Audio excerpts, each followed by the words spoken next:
Good morning, Sarah here. How are we all doing today? Just thought I'd show you my collection of seabird feathers. Went down to Abu Dhabi last week with my daughter for a very windy walk on the beach, and I've been collecting really pretty feathers. Mostly seabirds, I think. Yeah, and some very nice, although still a bit wet, driftwood. And I intend to make some spirit wands, some talking sticks, that kind of thing with them, which is very much what I like to do. It's my creative medicine, as I call it. Gathering, hunting and gathering, but gathering particularly is DNA and has been since man first appeared on this planet. And it started out with foraging for berries and fungi, and you have to know what you're picking, so you have to have a really good eye to see that those are the berries you want and you don't want those ones. So it's very much in our DNA, I feel. And even as time goes on, the Victorians were avid gatherers of things, mudlarking down on the River Thames, or collecting fleece from the hedgerows to stuff mattresses, and to spin, to collect wool, to spin, to make wool. And then after the harvest, and grains and things, so that when the main harvest was done, they would probably leave the little tiny potatoes, and people would go out and collect those and take them home. They didn't have much money to spend. They're usually the poor people in the villages that did that. And so it goes on, and people have always collected things, and it's such a good thing for our brains, really, to hone in on what we're looking for, whether it be sea glass or feathers. Like I just love to collect feathers. And Rafi, stop!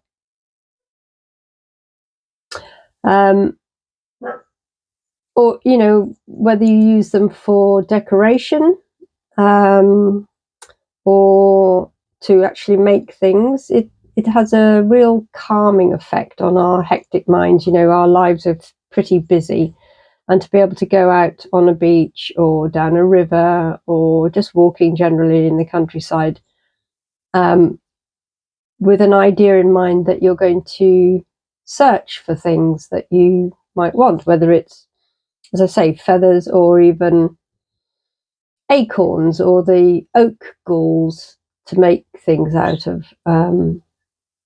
It's a very calming effect, and not only is it calming, but it kind of reminds us of our place in nature and where we actually fit into this amazing planet, that we're not separate from it, all rushing to go to work all the time, or rushing home to pick the kids up or whatever, but we're actually a part of this planet, living and breathing with the trees, living and breathing with the birds, living and breathing with the animals.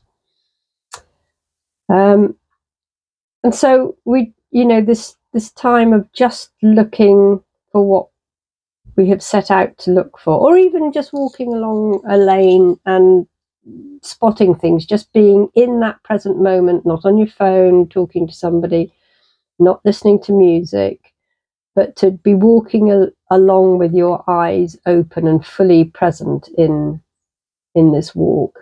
And then you spot things. You might spot a tiny feather on the side of a road. You might spot a little bit of sheep's wool attached to the thorn of a hawthorn tree, that you might want to take home and collect to spin, or to do some felting with.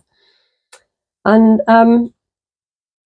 it trains us also to to see the beauty in seemingly worthless objects, which in turn trains us to see the beauty in our sometimes mundane lives. When you think that there isn't any beauty, even in cityscapes. So we've collected our precious items. We can then start to make things from them if we want to. This is very much part of my teaching is creative medicine, and how we can connect to the spirit within something like a gull feather or a tern feather, or possibly an oyster catcher feather. I mean, I haven't identified these as yet, but could be an oyster catcher. Might be a bit big, actually. And to investigate what the medicine of that animal is showing us. So, for example, seagulls might show us adaptability. You know, they're great opportunists. You have to go and buy some fish and chip shop, go to a fish and chip shop and buy some food and go to the beach and eat it, and you'll very quickly be surrounded by seagulls who are taking advantage of the fact that there might be some chips left, and that they might not have to go fishing this afternoon because they'll have a stomach full of chips. I'm not saying it's very good for them, but you know, it kind of shows their adaptability to working with the environment that they're given. Sorry, there's a tractor going past. Something like an albatross, which the joys of living in the countryside is that there's always tractors going up and down or ferrying animals about. So an Arctic tern, for example, would the spirit of the Arctic tern speaks to us about guidance and navigation, and where do we need to perhaps be a little more guided, to take a little bit more time over how we are navigating our lives. Do we need to adjust our navigation a little bit? So they all come with some medicine for us, and indeed the driftwoods as well. You know, it's very difficult to tell what trees they actually come from, and I don't think that's so important with driftwood as it would be if you collected a branch of a tree from where you know what the tree is, and you're specifically looking for the medicine of that tree. But it does talk about being washed, the ebb and flow of life, being carried on the waters, being carried far and wide, and how that might be interpreted for us. Like, do we need to be more in the flow? Do we need to let go of the bank, let go of the shore, and allow ourselves to be guided by the waters? So there's much medicine in driftwood as well. And then I also collected some shells, and this one I particularly love is a oyster shell with a hole in it, which was probably made by an octopus.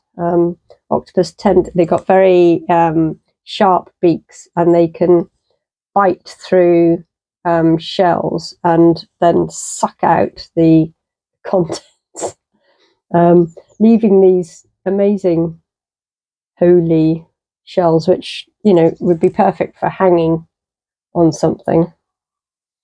What else have I got?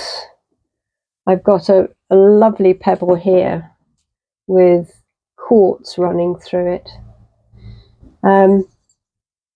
I've seen an artist that makes art. I think it's actually photography that she does. So she collects the stones and arranges them and then photographs them, and that's the art. But what she does is she collects stones with quartz or other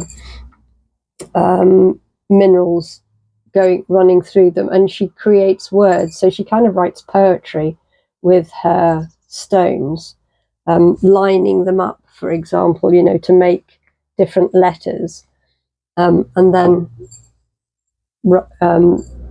the stones are making the letters, and she can write poetry with them, which is immensely creative, I think. And it's things like this. This is the medicine to find a way of working with these stones or anything. The stone people are ancient spirits, ancient. They've been here since the beginning of time, since the planet was formed. And so they hold stories of long ago. And the stone people are very slow, obviously, because they've been around for millennia. So they're talking to us about slowing down, about allowing ourselves to be weathered by the rain, by the sea, by the flow, but still standing there, still being solid, being grounded in, as we're perhaps being buffeted about by the elements, to remain solid and grounded. So, the stone people have a lot to tell us. And then you can make... So all this, as I say, is creative medicine. Now I might go on to make some, as I say, feather wands, in which case I would choose a piece of driftwood or ordinary wood that speaks to me, and then very carefully arrange the bigger feathers, and then maybe some of the smaller feathers as decoration at the bottom, and wrap them with suede, or you can glue them on with a hot gun glue or something, or some sort of leather thonging or fabric. If you've got some nice cotton or linen fabric, a natural fabric rather than man-made fabric is better. But maybe in a red, maybe red speaks to you about something, about the red thread in our lives that connects us all.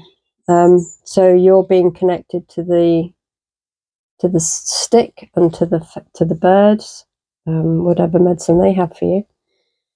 And then that is what we'd call a spirit stick, or you could use it as a talking stick, which in gatherings, in circles, to allow it, Rafi, stop. To allow each and every person within the circle to have their turn at speaking, we pass a talking stick around, and that means that everybody else is listening and not butting in or not trying to give advice or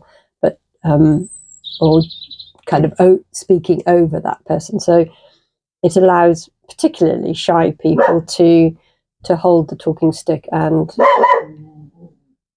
speak through it. Sorry, Rafi, I don't know what's the matter with Rafi today. He's on a mission. But hey ho, that's the way it goes. I'm not going to try and hide it.